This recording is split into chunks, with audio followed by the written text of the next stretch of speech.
તેથી દિલ્હીનો બાદશાહ પહેલા તો મનની માલિપા વિચાર કરવા માંડ્યો કે આ ડોસી આવી ક્યાંથી. પોતાના ઢોલિયા ઉપરથી હેઠે ઉતરી અને બે હાથ જોડીને એટલું કીધું કે માજી, બીજી જે કઈ વાત છે હું તમને પછી પૂછું, પણ તમે આવ્યા ક્યાંથી એ મને કહો છો.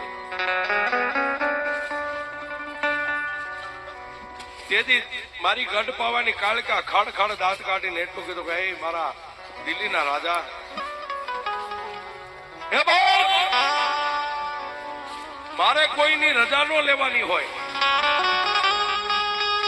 પણ પહેલા તો એ દિલ્હીના બાદશાહ તે મને ઓળખી નથી હું કોણ છું. દિલ્હીનો બાદશાહ સલામ કરીને કહેવા માંડ્યો કે હે માજી, ક્યાંથી આવ્યા છો, તમારું નામ શું છે અને અહીં આવવાનું કારણ શું છે એ મને કહો છો. તેથી ખડ ખડ દાંત કાઢીને મારી ગઢ પાવાની કાળિકા એટલું બોલી કે હે રાજા,